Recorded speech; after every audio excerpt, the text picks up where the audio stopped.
Well, that was lame. Sounds about right. It was better than I thought it would be, though, and I'll go into all of that.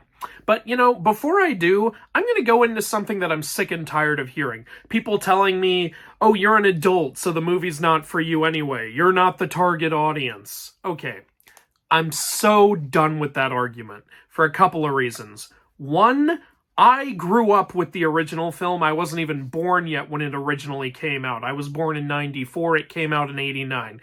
And we all know the purpose of these remakes is to nostalgia bait fans of the originals. So yes, if I'm not the target audience, I don't know who the hell is. And second, Walt Disney's original vision was to create films and also rides at Disneyland that both kids and adults could enjoy. That's what makes Disney so special and why it stands out as opposed to other companies. A company that only makes films that a 4-year-old can enjoy has no staying power. That's the entire appeal of Disney. So stop saying Disney movies are only for little kids. They're not. I am so tired of that argument. All right, let's talk about the movie now. And I'm not going to do a spoiler section. I'm just going to talk about everything I want to talk about in one section because it's The Little Mermaid. You already know the story, aside from some dumb changes. But to be honest, you shouldn't be going to see these stupid remakes anyway. We need to stop encouraging this. I didn't want to see it, okay? I went and saw it for you guys, all right? I really didn't want to see it. But I did, so now let's talk about it. Now, I went in with no expectations, and it was better than I thought it would be. It's not nearly as bad as Lion King or live-action Pinocchio. Oh my gosh. Or live-action Beauty and the Beast or any of that. I think part of that is because they actually did cast a really great singer to play Ariel. Yes, I know there's the whole race change debate. Everyone has their own thoughts on that. I made a whole video talking about the races of mermaids. You can check that out. But let's just, since we've all heard that argument done to death, let's just not talk about that here. The actress playing Ariel is actually an amazing singer. She's a very good singer, so I totally see, like, in that sense, why she was cast in the role. The issue, though, is, while she's a phenomenal singer, she's not anything special when it comes to acting. She's not really very expressive when she needs to be expressive. And during times of the movie where I feel like she needed to go between singing and acting, the singing shone, but the acting didn't feel right. It felt kind of off. By the way they explain her race change is now this movie, instead of taking place in, like, Europe or in Italy, Italy's in Europe, you know what I mean. But instead of taking place there, it takes place in the Caribbean now. So, yeah, that's how they explain it. Like, it's a Caribbean kingdom, but they still wanted Eric to be white, so now they have to say Eric is adopted. It's kind of weird. Okay. And also they show that King Triton has 7 daughters in total from the 7 seas, which is kind of clever, but it's also funny because each daughter's a different race. So Will and I in the theater were like, Triton got around! Woo! And it's also kind of interesting because later it's revealed, like, the reason he hates humans is because they killed Ariel's mother, which was also in the 3rd animated movie that nobody should watch. But it's like, I mean, okay, did she mean that much to you? You have, what, 7 wives? But, it's a creative idea. Here's the thing, though, if you're going to change up like that and change up the Caribbean stuff, and I actually really liked how we were able to, like, have a more Caribbean look in the human world and, like, show some, Caribbean culture. So I was like, why even make a Little Mermaid movie then? Why not just make a new film set in the Caribbean? I would have been so much more interested in that, and, then you wouldn't have all this stupid debate going on. But no, we have to rely on the Little Mermaid IP because we're so lazy and we don't care enough to try. And that's one of the big problems with this film, is just how underwhelming it is a lot of the time. There are a lot of beats and vibes that they get right, but there's way too much that's underwhelming. The movie, like, straight away as it starts off, you remember the big undersea palace in the animated film? Yeah, that's not here. There's no palace at all. It's just and they reveal it like it's this big reveal, like, oh, look, and I'm like, what am I supposed to be looking at? There's just 5 rocks sitting there. Oh, is that supposed to be the palace? Yeah, it is. It's just 5 rocks, and King Triton goes and swims, and then there's one creative thing where he has a cape made entirely out of, like, a school of fish. I'm like, oh, don't try to be creative now. You've already pissed me off by having no palace at all. And yeah, he just goes into this just regular seafloor-looking area with all of his daughters, and it's like, this doesn't look interesting at all. And some people might think, oh, well, that's more realistic. You know, there wouldn't be some solid gold palace underwater. You know what? Why don't you adapt the Hans Christian Andersen book? In that, the palace was made out of coral and had high walls, and it had windows made out of amber, and it had a ceiling made out of conch shells, and each conch shell was filled with giant pearls. It's like, then you can have it have this oceany look, but still be a magnificent palace. But no, they don't do that. Of course they don't do that. Why bother? That would take actual effort. God, it feels so lazy when they do things like this. Under the Sea is so boring and nothing, like, when Sebastian is singing about all the fish under the sea, there's none. There's none around him until, like, the last 20 seconds of the song. Then suddenly they all come out. And they made the song even longer, and I'm like, stop. I'm so bored with this song. There's no, like, he's singing. You remember in the original, there's all these fish swimming around playing instruments. In this, they show up once in a while during the song, and when they do, they just swim off in that direction, or they swim off in that direction. They don't do anything until the very end. Then they actually start dancing. And I'm thinking, there's just been way too much nothing at this point. And then another problem with that song is, in the animated film, it's supposed to be Sebastian trying to convince Ariel that the sea is better, but she's, like, you know, not gonna listen to him. But in this, she sings along with him in the song. It's like, I think you missed the entire point of the song. Like, there's a lot of weird stuff. Like, apparently Scuttle can breathe underwater. Yeah, like, as soon as Scuttle's introduced, Scuttle goes under the water, eats a fish right in front of Flounder, by the way. Just kills a fish right in front of him. And then Scuttle just starts talking to Ariel underwater for, like, 5 minutes, and I'm like, can seagulls breathe underwater? I don't know. Someone let me know if they can. I don't know what's going on there. But that was very strange. And also in Poor Unfortunate Souls, like, now, in that, Melissa McCarthy has the energy down. It's the effects team that kind of screwed her over in that. Because in the original, if you remember, like, Ursula's got, like, all these potions and illusions going during Poor Unfortunate Souls. You know, she creates illusions of 2 people when she goes, that one wants to be thinner, that one wants to get the girl, and then she shows them getting what they want, and then she shows them getting cursed afterward. We don't have any of that here. In this, Ursula's just swimming around in circles in her cavern singing the song, and then when she points at the 2 eels we've already seen, and I'm like, come on, guys. You could make this so much more entertaining. And I feel bad for Melissa McCarthy, actually, because I went in thinking she was going to be horrible. She's actually pretty good. I actually feel bad for how I prejudged Melissa McCarthy here. Like, I really think it shows that she wanted to play this role, and, you know, she puts a lot of energy into it, and it's not a bad performance. Now, obviously, you're not going to be better than the original. Melissa McCarthy, here's the thing. She's got, like, the funny moments of Ursula down pretty well. Like, you know, the audience laughed at a few of her jokes, and that was good. She doesn't really have the scariness of the original, though. I felt like the original was a good mix of, like being, like, funny, but also, like, ooh, you know, like, a little, like, intimidating and a little scary. And, you know, Melissa McCarthy's Ursula doesn't really have that, but it's entertaining enough, so, you know, it's actually probably the best thing about the film. The woman who plays Ursula in human form is having the time of her life, by the way. Top 10 most underappreciated performances ever. Like Wilden, I loved that girl. But yeah, I think one of the worst moments in the movie, actually, is Triton's outburst.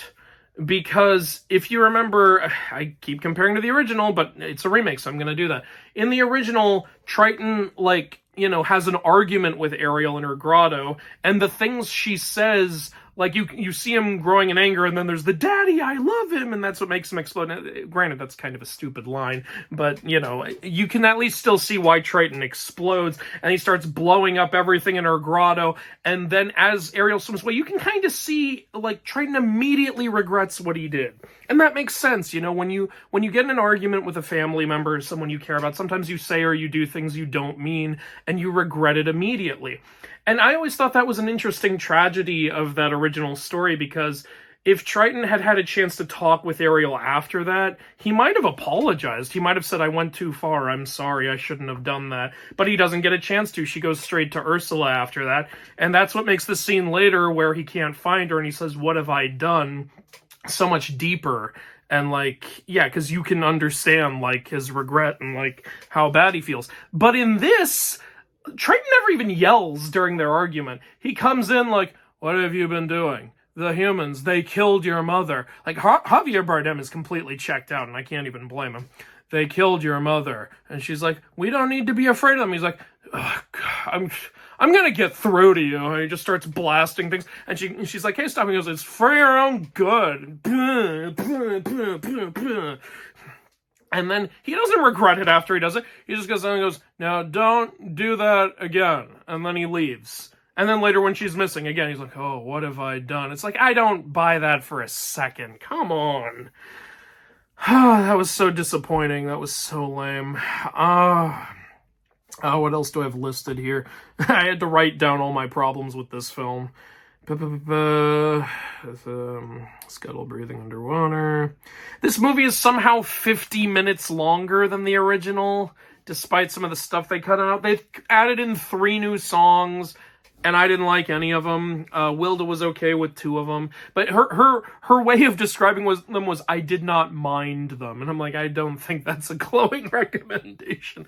The Prince has a song now. Fine. Scuttle has a rap number that everyone in the world hates. Why did you do that? Why are you trying to get me to hate Awkwafina? Stop trying to make me hate Awkwafina. I like Awkwafina. Dang it. And then there's this one song which I thought was the worst choice out of the 3. Not because it sounds bad or anything, but just like narratively. So after Ariel gets her feet and loses her voice, so you remember in the original when after she loses her voice and gets her feet, she washes up on the beach and Eric finds her there. And he immediately thinks she's the girl who saved him because, you know, he thinks she's beautiful and everything, but and like he recognizes her. But then he sees that she can talk, and it's like, oh, I guess we haven't met. But they still have like some cute chemistry there. And then he takes her in, and this is also in the original book. He takes her in because he feels like, I found her here on the beach. I'm responsible for her. I need to take care of her and make sure she's okay. This doesn't have that. For some reason in this, she just gets found by a random fisherman, and it's like, oh, okay, he's gonna take her to the beach, and then Eric's gonna find her. No, the fisherman takes her, and then she gets brought into the palace, and, like, meets literally everyone but the prince. They all dress her up, and when the prince finally does see her, he doesn't recognize her, and it's so ridiculous, because it makes you all the more not buy, like, their connection, because he doesn't even recognize her, and he's not even the one who found her on the beach, so he doesn't feel that responsibility to take care of her. It's like, the animated film did such a good job of starting a connection right there in such a quick scene. This has such a long, drawn-out scene instead of her being found that adds nothing, actually takes away from their relationship, in my opinion. And worst of all, this is where the song I'm talking about, while she's there, she's supposed to have no voice now. It's supposed to be a big impact of the story, because in the animated one, she was so talkative, she sang all the time, but then when she loses the voice, she's suddenly very quiet, and that has an impact on the story. And now you have to rely on how expressive she is, which was very cute. I always loved in the original how expressive she was, and a lot of that, came from the fact that so much work went into creating that character. And I always thought it was really impressive and kind of adorable how she was able to get so much emotion across without ever talking. But in this now, they are like, no, our audience is stupid. They either think our audience is too stupid to understand expression, or our actress isn't a good enough actress to express. And so instead they play a song sung by her during a scene when she's not supposed to have a voice, because it's like, oh no, this is what she's thinking. We're gonna have a song about what she's thinking. And I hated it so much.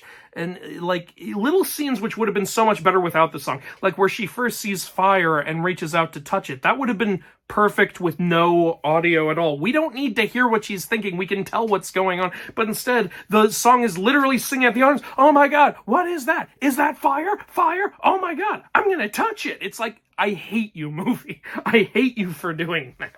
Like, stop calling me dumb. Stop calling your whole audience dumb. Kids are not this dumb because you didn't need to do this stuff in 1989.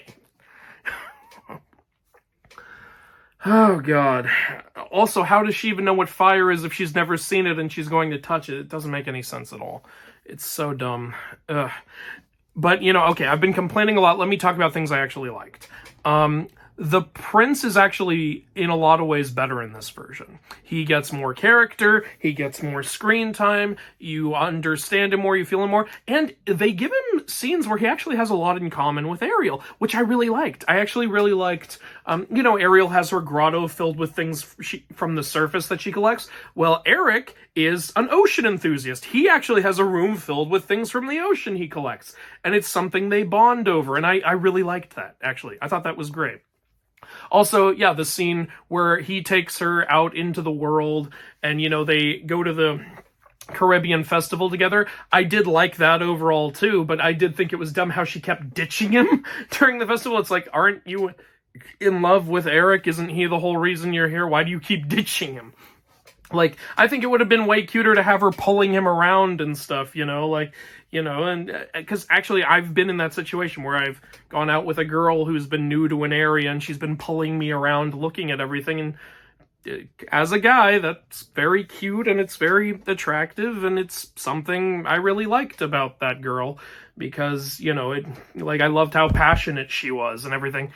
And that girl actually reminded me a lot of Ariel from the original, and so I hate that that's not here anymore. And like, she just doesn't have that fun, loving expressiveness to her. Eric's what's the word? Butler, caretaker, I think, named Jensen. He's still very likable in this, so that's good, at least. There's this really weird change that's completely pointless, where instead of Ursula just saying, he needs to kiss you within 3 days, that's the deal. In this, Ursula says the same thing, he needs to kiss you within 3 days, but then as she gets her legs and leaves, Ursula's like, I cursed the spell, actually. She's not gonna remember that he needs to kiss her within 3 days. And I'm sitting there thinking, why? Why add that in? Spoiler alert, no reason. Changes absolutely nothing. Pointless. 100% pointless. And, you know, maybe people could say, oh, well, but then she would have just run up and kissed him anyway. No, like, she would have just run up and kissed him immediately. That's how Ursula gets around that. No, it's not. The deal was never Ariel has to kiss the prince. The deal was Ariel has to get the prince to kiss her. She has to get him to fall for her, which I thought was a perfectly fine, easily digestible plot. But no, now we have to add stuff to it that doesn't change anything and is just stupid and pointless and makes the movie more frustrating.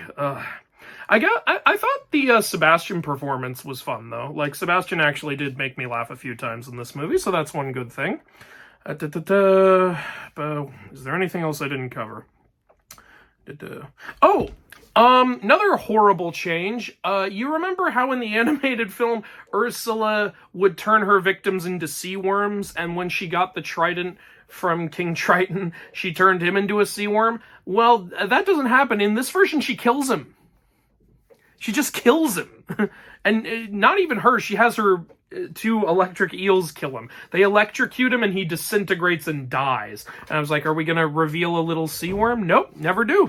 He's just dead. And they say it like you killed him.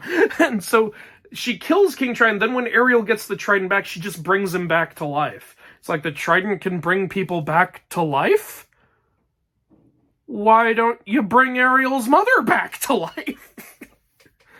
God, how do you take a Disney movie, which like, despite having so much work put into it, got across a very simple, enjoyable, easy to digest story, and you make it so much more complicated and nonsensical with your changes. Every single remake does this. It's ridiculous. They do not think through what they're doing. And the change I hated most of all, and you're probably going to think this sounds sexist of me to say, but hear me out, okay? The change I hated most of all was Ariel saves Eric at the end. Now, you remember in the original, Eric, like, steers a ship into Ursula, impales her, and kills her. No, now Ariel does that. And I thought that was absolutely idiotic. And let me tell you why. Because again, something I liked about the animated version was that Ariel and Eric's relationship starts with her saving his life. She saves his life first. And that's what starts, their entanglement together. Hell, she technically saves his life again when Ursula tries to blast him with the Triton. She grabs the Triton and it blasts Flotsam and Jetsam instead. So technically she saves his life twice. 3 times if you count her stopping him from getting hypnotized into a loveless marriage. And then at the end, Eric saves her, so he returns the favor. And that's a good, we each did something for each other relationship. And the way he saves her, they save each other makes sense. He's drowning in the water. She's a mermaid, so she can handle the water. So she saves him from drowning because she, wouldn't be able to drown. So, and then at the end, Eric saves her by doing what he knows how to do, which is piloting a ship. Ariel doesn't know how to pilot a ship, but no, we're going to have her do it. It's like we can't ever have a woman be saved by a man. That's not empowering enough. Even if the woman has already saved the man 3 times, he can't save her once. He has to, literally in the movie, try to, but then be stupid and clumsy and fall and hang from his leg on a rope like a loser who can't do anything while she stabs Ursula with a ship that she shouldn't know how to freaking... God damn it. Oh, it's so lame. We can't even see Ursula's face during the final transformation. I don't know why they did that. That was a weird choice. But, yeah. So, I hope you understand why I don't like that change. I like the idea of a relationship where both parties are doing something for each other. Not where one does everything and the other does nothing. Sorry. I don't know if that's a weird take for people these days. But there are things I liked about the movie, as I said. Like, I do like some of the changes they made for Eric. I like that they gave him more character. I like that they gave him... It's weird. They gave us some ways that I buy their relationship more, but then they took away some of the cute things about their relationship from the original. So it's very strange. It's kind of a mix. I really don't like how much more underwhelming this one is, though. I don't like the Triton changes at all. I like his armor and his cape made entirely out of fish. That was cool.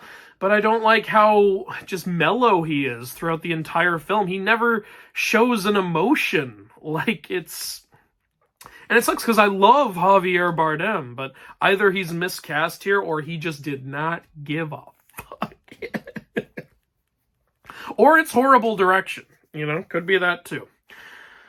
Yeah, the song about her that was going on in her head, it's a good song by itself. I just hated how it was used narratively, and I hope you guys can understand why I don't like how it was used negatively. Les Poissons is cut out of the movie, the song with the chef, cooking the fish. That is not in the film anymore. But yeah, that's about it. That's, I think, everything I have to say about that film. What did you think of the film? If you did see it, God rest your soul. What was a change you liked and a change you hated? I'm curious, to hear, other people's thoughts on this. I've rambled on long enough about this, and I don't know how to end videos.